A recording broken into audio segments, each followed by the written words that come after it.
이 시간에 마태복음 6장 31절부터 34절 말씀 가지고 성도가 걸어가야 할 인생길이라는 제목으로 하나님의 말씀 증거하겠습니다. 하나님께서 이스라엘 백성으로 하여금 40년 동안이나 광야의 길을 걷게 하신 이유는 크게 두 가지로 생각해 볼 수가 있습니다. 먼저는 이제 부정적인 이유인데요. 그것은 이스라엘 백성들의 불신앙 때문이었습니다.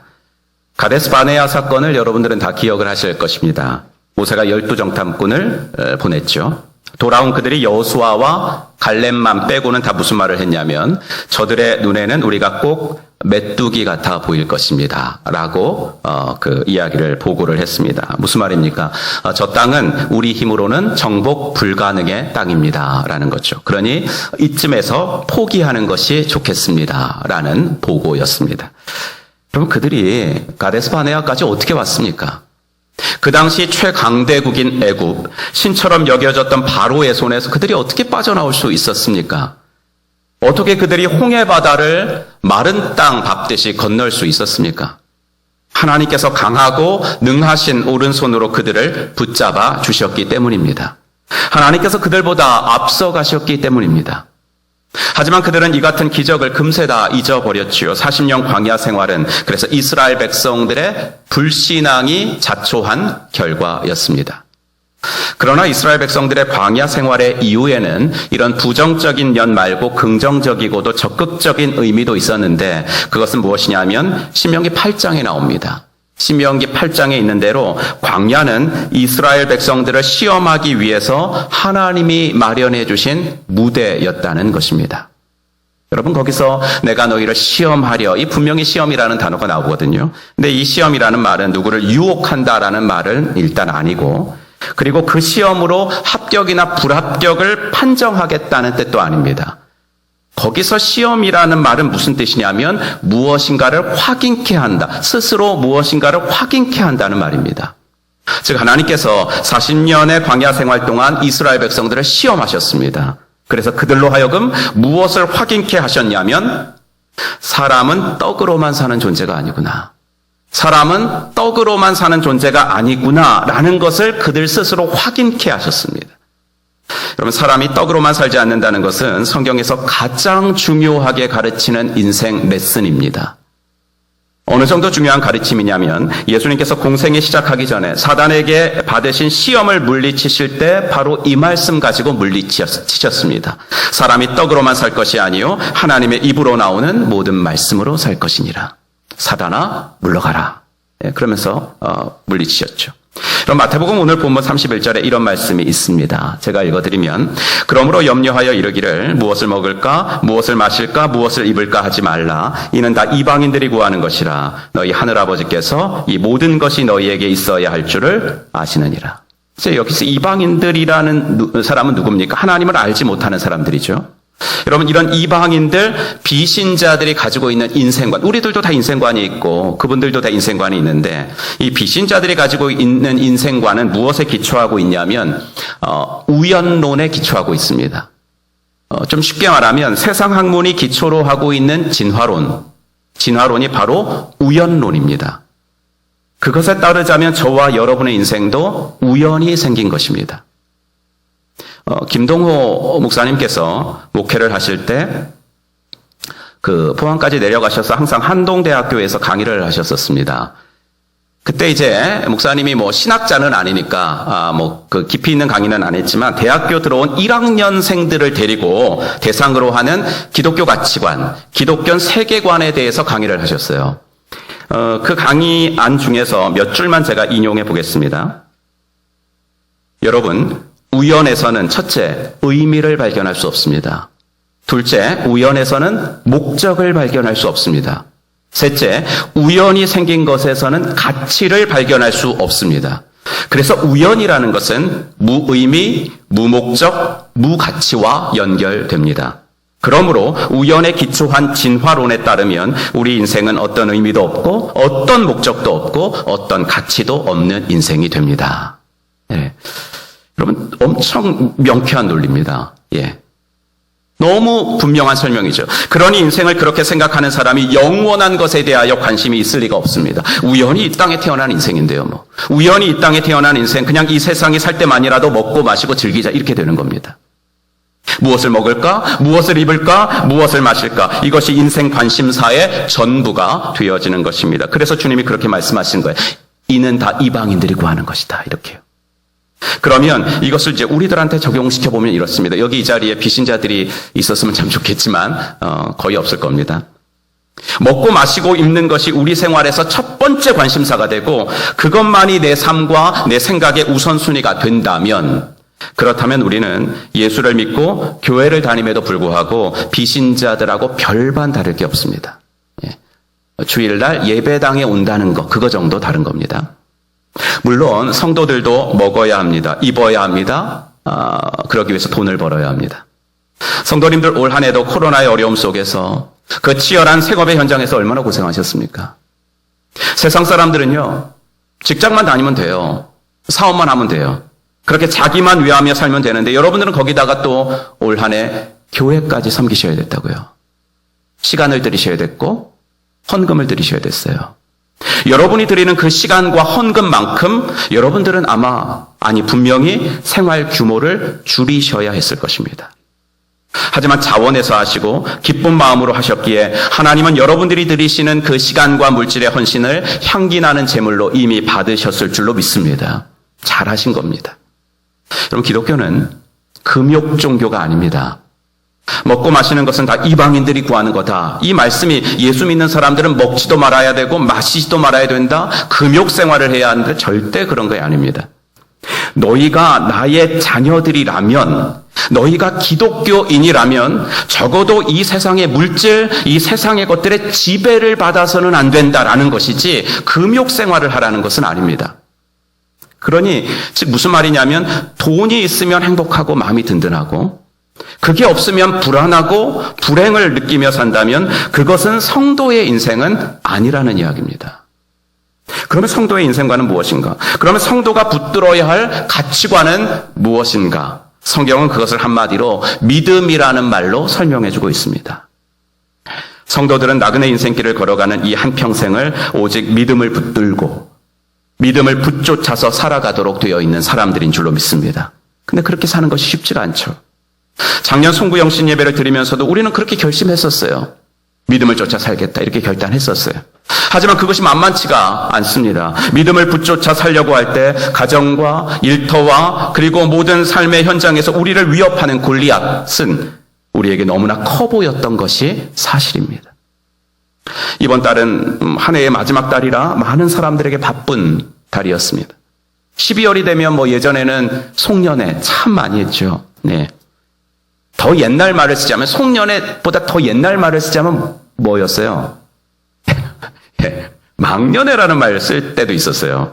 망년 뭐예요? 잊어버리자는 거잖아요. 좋은 일이라면 왜 잊고 싶겠어요? 좋은 일이라면 두고두고 기억하고 싶겠죠. 근데 망년회, 즉 싫은 일이니까, 기억하기 싫은 일이니까, 내년까지 가지고 가기 싫으니까 다 털어버리고 잊어버리고 가자는 거죠.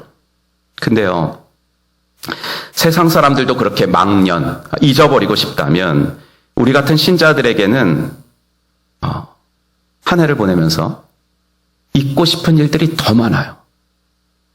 왜냐하면 우리들은 세상 사람들처럼 윤리적이거나 도덕적인 차원에서의 실패만 있는 사람들이 아니라 거룩하신 하나님의 요구 앞에서 내 자신의 행위들을 돌아보아야만 하는 사람들이기 때문입니다. 우리가 올 한 해 살면서요, 도덕적으로 딱히 잘못한 게 뭐가 있겠어요? 예. 여러분들이 윤리적으로 그렇게 딱히 잘못하고 크게 죄 지은 일이 뭐가 있겠냐고요, 여러분들이. 하지만 기도하지 못했다면 하나님 앞에서는 죄송한 겁니다. 예배를 잘 드리지 못했다면 그것도 죄송한 일이에요. 세상 사람들은요, 누가 날 미워해요. 그럼 안 보면 그만이죠. 예. 누가 날 미워해. 나도 미워하거나 그렇게까지 안 하고 싶지만 이렇게 관계 끊으면 되죠. 안 보면 그만인데 우리들은 그러면 마음이 편치를 않아요. 마음이 편치를 않아서 기도가 안 나와요. 기도가 안 나오니까 신앙생활이 다운된다고요. 그러니 내가 먼저 용서하지 못한 것도 하나님 앞에서 죄송한 일이에요. 우리는 그렇게 부족한 사람인데 하나님께서는 언제나 우리에게 높은 기준을 요구하신다고요. 어둠 속으로 자꾸 숨으려고 하는 우리들에게 빛의 자녀들처럼 살아라. 빛의 자녀들처럼 살아야 된다. 말씀하시고 거룩하지 못한 우리들에게 내가 거룩하니 너희도 거룩해야 돼. 내 자녀들은 나처럼 거룩해야 돼. 라고 말씀하신다고요. 그래서 성도들이 돌아보는 올 한 해는 불신자들보다 얼굴 뜨뜻해지는 일들이 더 많다고요. 도덕적으로 윤리적으로는 우리가 선하게 살았다 할지라도. 근데 저와 여러분이 더 두려운 게 뭐냐면 이 같은 죄송스러운 일들이 하나님 아버지 앞에서 마땅히 드려져야 할 회개로 나타나는 경우가 점점 더 적어진다는 사실이에요. 정말 죄송하고 정말 부끄럽고 정말 두려운 마음으로 회개하고 새로운 삶을 결심하기보다는 오히려 이런 송구영신 예배조차도 매년 하는 연례 행사처럼 면역성이 생기더라는 거예요. 막내가 이틀 전에 방학을 했어요. 초등학교 저학년 때는요. 방학이 되면 방학식 날 집에 와서 제일 처음으로 여러분들이 하신 게 있어요. 뭐예요? 기억이 너무 연세가 드셔서 기억이 안 나요. 생활 계획표, 그렇죠? 스케치북에 동그란 시계를 그리죠. 시계를 그리고 몇 시에 기상, 그다음에 오전에는 방학 숙제, 그다음에 점심 식사, 오후에 아주 많은 시간을 할애하는 게 뭐예요? 자유시간. 뭘 그렇게 구속을 받았다고 자유시간. 좀 놀아야 되죠, 방학이니까. 그리고 이제 그 자유시간이 끝나고 이제 저녁 때쯤 돼서 밥 먹고는 뭐 해야 돼요? TV 시청. 그렇게 놀았으면 공부를 좀 해야 되는데. 또 TV 시청. 그 다음에 이제 꿈나라. 이렇게 해서 생활 계획이 완성이 돼요. 여러분, 그런데 제가 모범적인 학생이 아니어서 그랬는지 몰라도 제 기억으로는 그 계획표대로 생활해본 방학은 한 번도 없어요.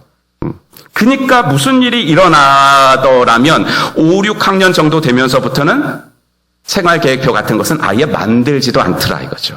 만들지도 않더라. 예. 왜요? 지키지도 않을 거니까. 그러니까 계획도 세우지 않습니다. 한 해를 보내면서 우리들에게 이런 병이 들 수 있다는 거예요. 무슨 병이냐면요. 점점 익숙해지는 병이요. 그래서 회개도 안 하고 결심도 안 해요. 여러분, 익숙해지는 것처럼 무서운 건 없는 것 같아요. 익숙해지면서 초심을 잃어요. 익숙해지면서 본질을 잃어요. 우리가 물론 예수님처럼은 못 살죠. 원수 같은 사람 사랑하라. 원수를 사랑하라. 그거 어떻게 해요? 너무 어렵습니다. 그래서 그런 말씀을 읽으면 우리는 당장 뭐라고 나오냐면 내가 뭐 예수님이야? 내가 교회는 다니지만 내가 뭐 예수님이야? 이렇게 말하잖아요. 못한다는 거죠. 그러나 우리가 할 수 없다고 해도 없다고 안 해도 되는 건 아니거든요. 이건 되게 분명히 하셔야 돼요. 할 수 없다고 안 해도 되는 건 아니에요. 지금은 못해도 언젠가는 예수님이 기대하시는 사람 되게 해달라고 기도는 해야 합니다. 예수님이 말씀하신 그 수준, 지금은 못하더라도 하나님 그 수준을 사모하며 살기는 내가 원합니다라고 원하기는 해야 된다고요. 그게 신앙이에요. 사랑하는 성도 여러분, 성도는 어떤 사람인가요? 성도는 세상 사람들과 본질적으로 다른 사람들입니다. 예수님은 그것을 어떻게 표현하셨냐면 너희들은 이 땅에 살지만 이 땅에 속하지는 않는 사람들이다. 천국의 시민이다. 이중 정체성을 가진 사람이다. 이렇게 말씀하셨거든요. 그러므로 우리는 늘 자신에게 이 질문을 물어야 합니다. 내가 갖고 있는 기독교 신앙이 나의 인생관에 영향을 주고 있나? 다른 말로 하면 내가 예수를 믿고 있다는 이 사실이 내 일상생활에서 나의 말과 행동과 태도에 반응에 영향을 주고 있나? 이 세 가지예요. 예수 믿기 때문에 첫째, 내 말은 제약되고 있는가? 둘째, 교회 다니고 있기 때문에 내 행동은 조심스러워지고 있는가? 셋째, 신앙생활을 하고 있기 때문에 내 삶 속에서 내 태도가 선택되어지고 있는가? 이겁니다. 그래서 예수님은 마태복음 5장 마지막 부분에서 이렇게 말씀하신 겁니다. 마태복음 5장 46절, 47절 말씀 같이 한번 읽겠습니다. 너희가 너희를 사랑하는 자를 사랑하면 무슨 상이 있으리요? 세리도 이같이 아니하느냐? 또 너희가 너희 형제에게만 무난하면 남보다 더하는 것이 무엇이냐? 이방인들도 이같이 아니하느냐? 무슨 말입니까? 신자들은 남보다 더해야 하는 사람들이라는 이야기입니다. 성탄주간 새벽기도 시간에 빌레몬서를 이틀 동안, 빌레몬서는 한 장짜리 성경이니까 이틀 동안 묵상한 적이 있어요. 이런 구절이 있는데 제가 한번 읽어드리겠습니다. 나는 그대의 순종을 확신하며 이 글을 씁니다. 나는 그대가 내가 말한 것 이상으로 해주리라는 것을 압니다. 여러분 빌레몬서는 다 아시겠지만 빌레몬의 종인 노예인 오네시모가 도망을 쳤어요. 주인의 물건을 훔쳐가지고 도망갔을 수 있어요. 근데 어떻게 하다가 이 사람이 로마에서 바울을 만나죠. 그래서 바울을 만나서 회심을 해요. 새 사람이 됩니다. 그래서 바울이 오네시모를 이제 회심한 오네시모를 주인 빌레몬에게 돌려보내겠다고 말을 하는 거예요. 그러니 새 사람 됐으니까 용서해줘라. 나는 그대가 오네시모를 용서해주라는 내 말에 순종할 것을 확신하면서 이 글을 쓴다. 이 편지를 쓴다. 이렇게 하는 거예요. 근데 바울은 한마디를 덧붙입니다. 나는 그대가 내가 말한 것 이상으로 해주리라는 것을 압니다. 이렇게. 아마 바울은 빌레몬이 오네시모를 용서해줄 뿐만이 아니라 노예에서 해방시켜주는 일까지도 할 것을 기대했던 것 같아요. 그럼 성도는 어떤 사람인가요? 남들이 하는 대로 해서는 안 됩니다. 성도는 남들이 하는 만큼만 해서는 안 됩니다. 남들보다 더 해야 하는 사람들인 줄로 믿습니다. 왜냐하면 우리는 본질적으로 다른 사람들이기 때문입니다. 이것이 성도가 가져야 할 자부심이고 성도가 가져야 할 자존감이고 부름받은 자로서 가져야 할 거룩한 사명감입니다. 그러기 위해서 우리가 해야 할 것이 무엇인가? 내가 무엇을 염려하며 살아가야 할 것인가를 확인하는 것입니다. 먹을 것, 마실 것, 입을 것은 염려하지 말라고 하십니다. 여러분 여기서 사단의 음성과 하나님의 음성이 갈리는 거예요. 사단의 음성은 뭐냐면 네가 네 인생의 주인이니까 당연히 먹을 거, 마실 거, 입을 거 염려해야 된다. 주인은 염려하거든요. 그죠? 예. 어디든지 주인이 염려하지 직장의 오너가 염려를 하지 사원이 그 회사를 염려하지는 않아요. 예. 그러니까 너가 네 인생의 주인이니까 먹을 거, 마실 거, 입을 거 염려해라. 염려해라. 사단의 음성. 하지만 하나님은 뭐라고 말씀하십니까? 네가 먹을 거, 마실 거, 입을 거 내가 다 알고 있다. 내가 너 인생의 주인이다. 그러니까 내가 다 알고 있으니까 내가 책임질게. 네 삶은 내가 책임질게. 네 인생의 주인인 내가 책임질게. 염려하지 말아라. 이 말씀이에요. 하나님은 이어서 이렇게 말씀하십니다. 너희가 정작 염려할 것은 따로 있다고 말씀하십니다. 그게 마태복음 6장 33절입니다. 우리가 이번 주간에 암송하는 구절인데 같이 한번 읽겠습니다. 그런즉 너희는 먼저 그의 나라와 그의 의를 구하라. 그리하면 이 모든 것을 너희에게 더하시리라. 아멘. 너희가 참으로 염려할 것이 있다면 먼저 그의 나라와 그의 의를 구하는 것, 즉 너희 삶을 책임지시는 하늘 아버지와 너희와의 관계를 염려하며 살아야 된다라고 말씀을 하시는 거예요. 이방인들은 이걸 모르고 무엇을 먹을까, 무엇을 마실까, 입을까만을 구하고 있다. 아니 아직 나를 온전히 인격적으로 만나지 못한 기독교인들도 나를 믿는다고는 하지만 세상의 복만을 구하고 있다. 그러나 진실한 신자들은 그런 사람들이 아니다. 너희는 먼저 하나님의 나라와 하나님의 의를 구해야만 하는 사람들이다. 하나님과의 더 깊은 관계를 구해야만 하는 사람들이다. 그것이 진짜 복이라는 것을 아는 사람들이 바로 성도다. 라고 말씀하시는 것입니다. 히브리서 기자는 11장 6절에서 이렇게 말씀했습니다. 믿음이 없이는 하나님을 기쁘시게 하지 못하나니 하나님께 나아가는 자는 반드시 그가 계신 것과 또한 그가 자기를 찾는 자들에게 상 주시는 이심을 믿어야 할지니라. 아멘. 한글 성경이 이 부분을 번역하면서 한 가지 단어만 더 넣어서 번역을 했다면 하는 아쉬움이 있는데 바로 찾는 이라는 단어 앞에 부지런히라는 말을 넣었어야 합니다. 찾는 이라는 단어 앞에 부지런히라는 말을 넣어서 번역을 했다면 원문의 의미를 더 잘 전달했을 것입니다. 그래서 하나님께서는 부지런히 자기를 찾는 자들에게 상 주시는 이시니라. 이게 됩니다. 사랑하는 성도 여러분, 이제 하나님께서 또 선물로 주신 새해가 밝아오고 있습니다. 새해에는 더욱더 하나님을 부지런히 찾는 우리 행복한 교회 성도들이 되시기를 주님의 이름으로 축복합니다.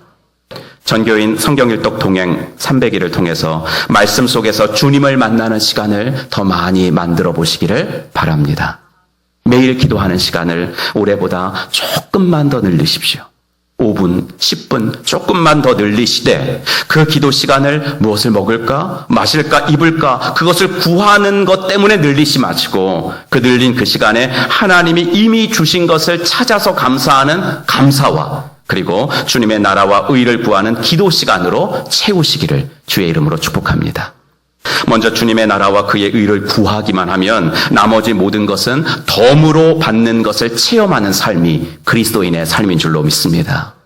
내년에도 우리가 어떤 처지, 어떤 형편에 있든지 간에 하나님의 이해와 하나님의 배려하심 밖에서 벌어질 사건은 없다라는 것을 꼭 기억하시고 한 번도 걸어가 보지 않는 두려운 길이지만 안심하고 힘차게 걸어가는 우리 행복한 교회 모든 가족들이 되시기를 주님의 이름으로 축복합니다.